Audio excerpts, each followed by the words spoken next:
Você já se perguntou por que alguém que caminhou com Jesus, ouviu seus ensinamentos, viu milagres com os próprios olhos, sentiu a compaixão de Deus encarnado bem de perto, poderia, no fim, entregá-lo por 30 moedas de prata? A história de Judas Iscariotes não é apenas sobre traição, é sobre motivação, fraqueza, escolhas e consequências eternas. Estudos mostram que mais de 70% dos cristãos sabem que Judas traiu Jesus, mas menos de 20% conhecem os motivos por trás desse ato. E hoje, neste vídeo, vamos descobrir a verdade que poucos contam. A história de Judas não é só uma advertência para o passado, ela é um espelho para o nosso presente, porque assim como ele, nós também somos colocados diante de escolhas todos os dias. Então já deixa o seu like, compartilha este vídeo com alguém que precisa ouvir essa palavra e comenta aqui embaixo, você já foi traído por alguém em quem confiava? Agora respire fundo, porque o que vem a seguir pode mudar a forma como você lê os evangelhos para sempre. Quem foi Judas Iscariotes? Judas Iscariotes. Esse nome ecoou pela história com um peso que nenhuma outra traição carregou. Mas quem foi esse homem antes de se tornar o vilão do Novo Testamento? O nome Judas era comum na época, uma variação de Judá, uma das 12 tribos de Israel. Iscariotes provavelmente significa homem de Queriote, uma cidade na Judéia. Isso o tornaria o único discípulo que não era da Galileia, o que já o colocava um pouco à parte dos demais. Sim, Judas foi escolhido por Jesus. Ele fazia parte do grupo íntimo, caminhou com o Mestre, viu cegos enxergarem, leprosos serem curados, mortos ressuscitarem. Não estamos falando de um homem distante, estamos falando de um amigo, um irmão de caminhada, alguém em quem os outros discípulos confiavam. Judas tinha uma função especial entre os discípulos. Era o responsável pela bolsa de dinheiro do grupo. Ele cuidava das finanças das ofertas, do sustento da missão. Mas o Evangelho de João nos revela uma informação importante. Ele era ladrão e, tendo a bolsa, tirava o que ali se lançava. João 12:6. Ou seja, já existia corrupção em seu coração. Ele não traiu Jesus de repente. A traição foi um processo, um desvio progressivo. Quantas vezes a queda começa com pequenos desvios, com concessões mínimas justificadas em silêncio? Judas foi alguém que andava com a verdade, mas não permitiu que a verdade o transformasse. E talvez esse seja o maior alerta da sua história. Proximidade de Jesus não é garantia de fidelidade. Você pode estar na igreja, servir no ministério, até liderar. Mas sem transformação verdadeira, qualquer um está sujeito a se perder. O contexto histórico e religioso da época. Para entender por que Judas traiu Jesus, precisamos compreender o mundo em que ele vivia. E esse mundo estava cheio de tensões políticas, espirituais e sociais. Opressão romana. Na época de Jesus, Israel estava sob domínio do Império Romano. Isso não era apenas uma questão política, era uma ferida aberta na identidade judaica. O povo de Deus, que carregava em sua história libertações como a do Egito, agora se via submisso a um império pagão, governado por César. Um homem que se autoproclamava Deus. Os impostos eram abusivos, havia soldados nas ruas, e a liberdade religiosa era constantemente ameaçada. Havia uma expectativa latente, quase desesperada, por um Messias libertador. Alguém que viesse com espada e poder para derrubar o Império Romano e restaurar o reino de Israel.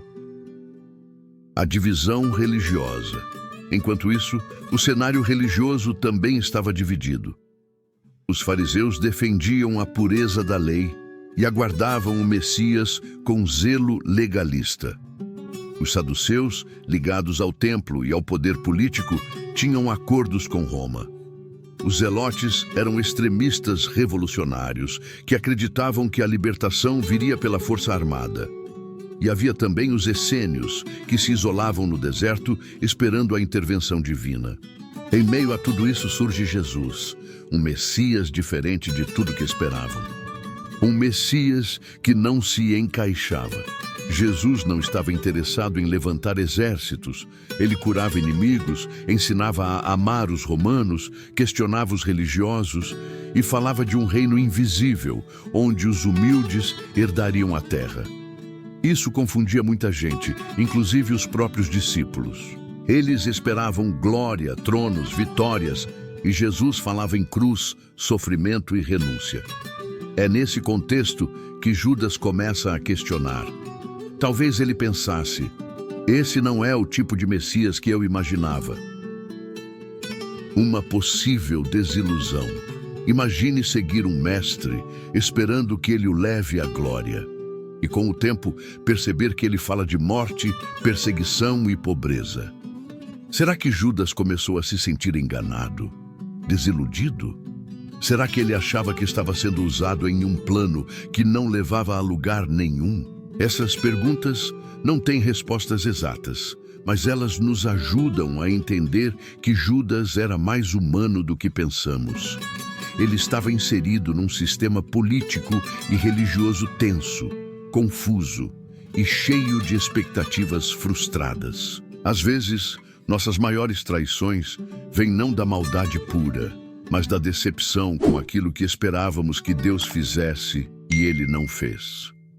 Quantas vezes projetamos em Deus os nossos planos e quando Ele não age como queremos, nos afastamos ou até o negamos. Judas não foi apenas um traidor, ele foi também um homem frustrado por um Deus que não atendeu suas expectativas. A relação de Judas com Jesus. Você já confiou profundamente em alguém e com o tempo essa confiança foi corroída por mal-entendidos, frustrações ou mágoas. Esse capítulo é sobre isso. A relação entre Jesus e Judas não era distante, era próxima, intensa e cheia de significado. Caminhando juntos. Durante aproximadamente 3 anos, Judas andou com Jesus todos os dias. Ele não era um espectador. Era um dos 12 escolhidos a dedo pelo próprio Cristo. Ele viu os milagres com seus próprios olhos, o mar se acalmar com uma palavra, os demônios obedecendo ao Mestre, Lázaro saindo do túmulo. Judas compartilhou refeições com Jesus, orações, missões. Ele ouviu diretamente da boca do Salvador coisas que multidões sonhavam ouvir. E mais, Jesus confiou nele a bolsa do grupo. Isso significa responsabilidade, significa confiança, palavras diretas e oportunidades de arrependimento. Mas Jesus, sendo onisciente, sabia desde o início o que Judas faria. Mesmo assim, ele o escolheu e o tratou com amor, paciência e verdade. Em várias ocasiões, Jesus advertiu sutilmente Judas sem expô-lo diretamente. Um de vós é um diabo. João 6,70. Em verdade vos digo que um de vós me trairá. Mateus 26:21. Essas palavras não eram para humilhar, mas para chamar ao arrependimento. Era Jesus dizendo, entre linhas, Judas, ainda há tempo, volta. A surpresa dos discípulos. Na última ceia, quando Jesus disse que seria traído, algo surpreendente aconteceu. Nenhum discípulo suspeitou de Judas. Porventura sou eu, Senhor? Todos perguntaram. Mateus 26:22. Se Judas fosse um homem sombrio, fechado, frio, todos saberiam que era ele. Mas não. Ele era tão parecido com os outros que ninguém imaginava. Isso revela 2 coisas profundas. Judas sabia esconder suas intenções com perfeição. Jesus nunca o tratou de forma diferente, mesmo sabendo de tudo. Amor até o fim. Mesmo no momento da traição, Jesus chama Judas de amigo. Amigo, a que vieste? Mateus 26, 50. Que amor é esse? Que misericórdia é essa que ainda chama de amigo quem vem para te destruir? A história de Judas nos mostra que proximidade não garante fidelidade, mas também revela o amor incondicional de Cristo, que oferece chance após chance, até o último instante. Quantas vezes Jesus nos alerta, nos corrige com amor, nos dá oportunidades de arrependimento? E nós fingimos que não ouvimos? Judas não foi afastado por Jesus. Ele se afastou por decisão própria. As possíveis motivações para a traição. Quando ouvimos o nome Judas, logo pensamos, traidor. Mas por que alguém que viveu tão perto de Jesus tomaria uma decisão tão radical? Existem várias teorias e interpretações, e hoje vamos mergulhar nas principais motivações possíveis, sem sensacionalismo, mas com profundidade e realismo. A ganância pelo dinheiro. Essa é a explicação mais comum, e de fato a Bíblia nos dá pistas claras disso. Este, tendo recebido a bolsa, procurava uma oportunidade para entregar Jesus. Lucas 22, 6. Judas era o tesoureiro do grupo e roubava da bolsa. João 12, 6. Ou seja, ele já vinha alimentando um comportamento desonesto e ganancioso. Os 30 moedas de prata que ele aceitou para trair Jesus equivaliam ao valor de um escravo comum da época. Não era uma fortuna. Então por que isso o atraiu? Porque a corrupção do coração não começa com grandes quantias. Começa com pequenos desvios não tratados. Desilusão política e espiritual. Judas esperava, como muitos judeus, um Messias político que libertasse Israel de Roma. Mas Jesus não falava de revoluções, não convocava soldados, mandava amar os inimigos.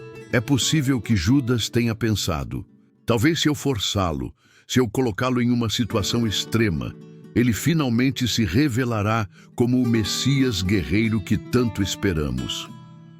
Alguns estudiosos acreditam que Judas não queria a morte de Jesus, mas sim forçá-lo a agir.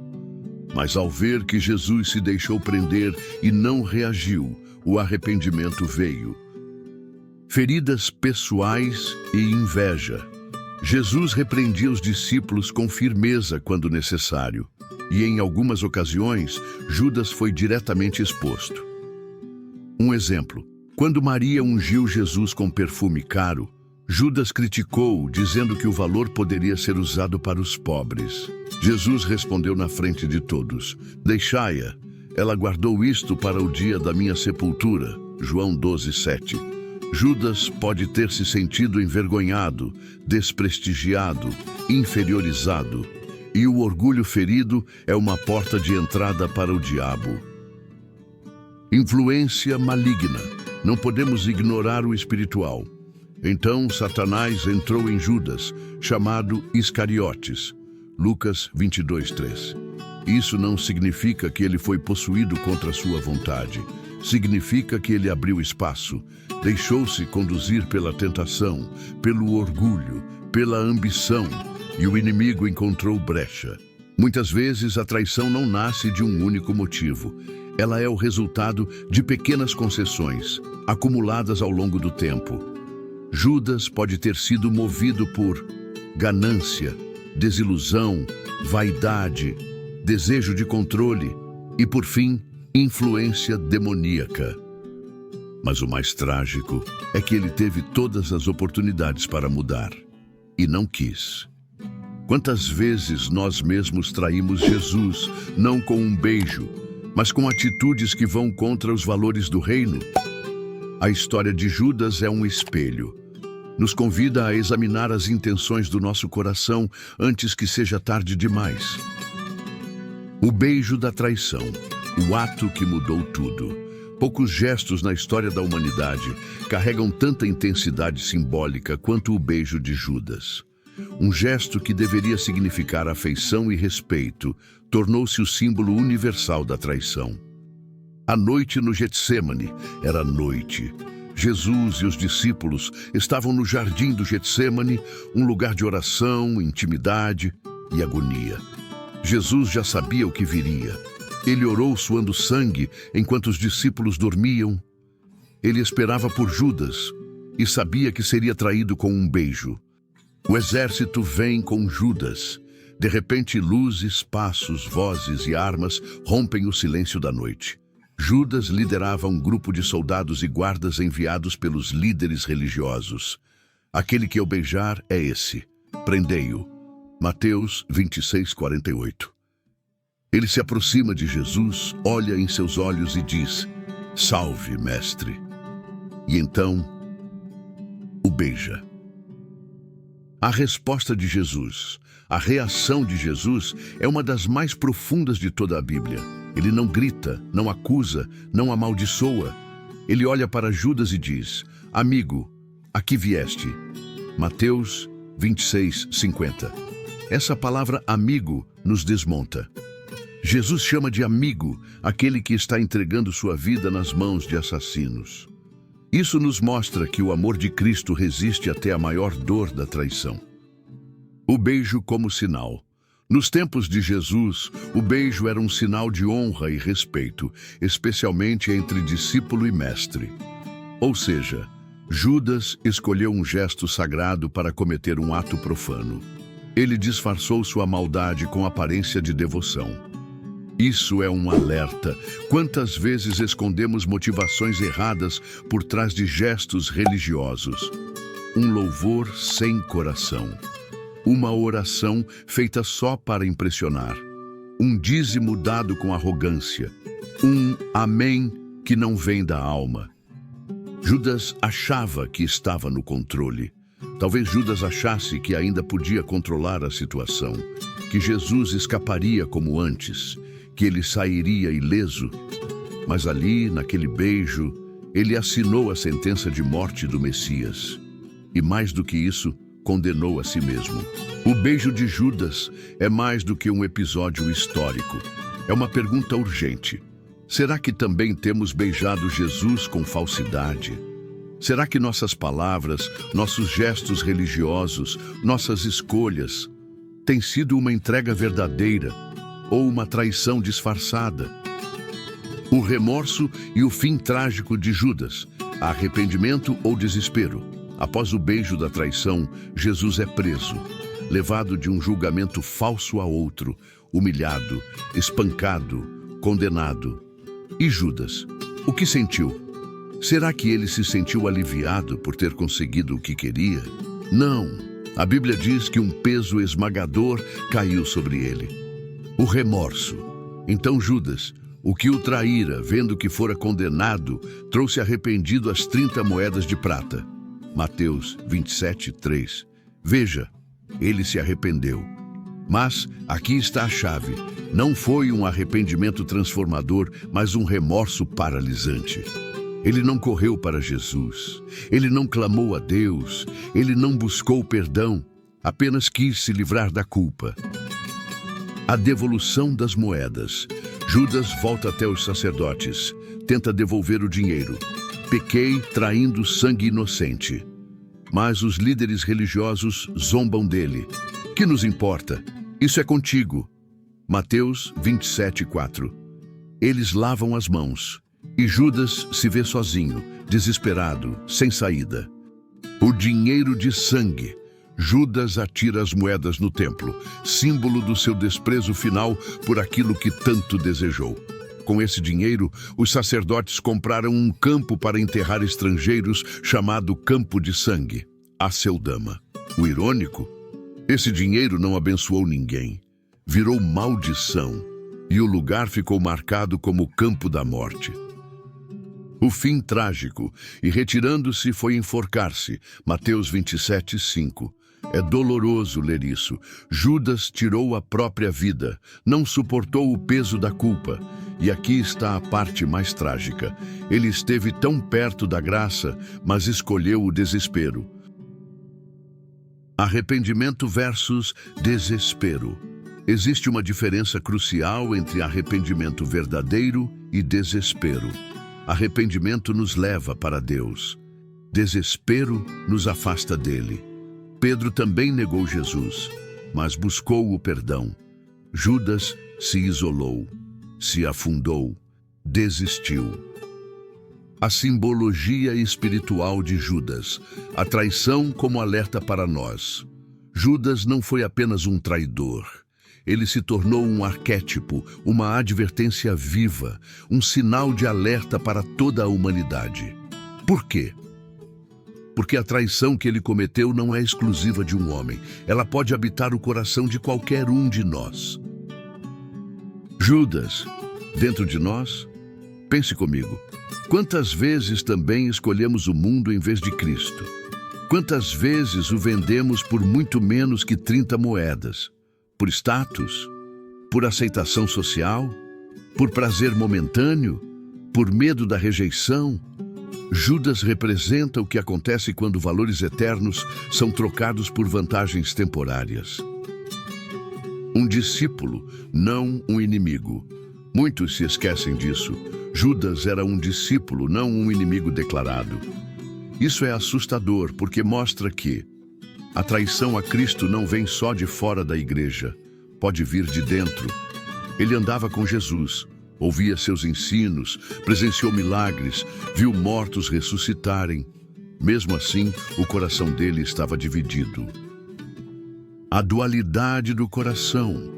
Jesus disse: ninguém pode servir a dois senhores. Mateus 6:24. E Judas tentou exatamente isso.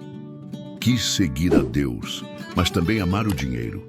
Quis a glória do céu, mas os favores da terra. Ele se tornou um símbolo da incoerência espiritual, uma vida dupla, uma alma partida. Tipos de Judas hoje. Religiosos por aparência, que frequentam igrejas, mas vivem no pecado escondido. Oportunistas espirituais, que buscam a Deus apenas quando querem algo. Traidores silenciosos, que negam a fé com atitudes, mesmo dizendo: Senhor, Senhor. Essas formas de traição são mais sutis, mas não menos perigosas. O exemplo de Judas nos chama à autoanálise. A Bíblia nos convida a examinar-nos a nós mesmos, 2 Coríntios 13:5. Porque a queda de Judas não foi de um dia para o outro. Foi um processo, uma série de concessões pequenas que juntas construíram sua ruína. A história de Judas não é apenas triste. Ela é profundamente didática.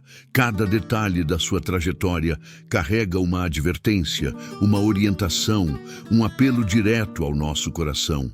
No fim, a história de Judas nos leva a uma pergunta: qual caminho você vai seguir?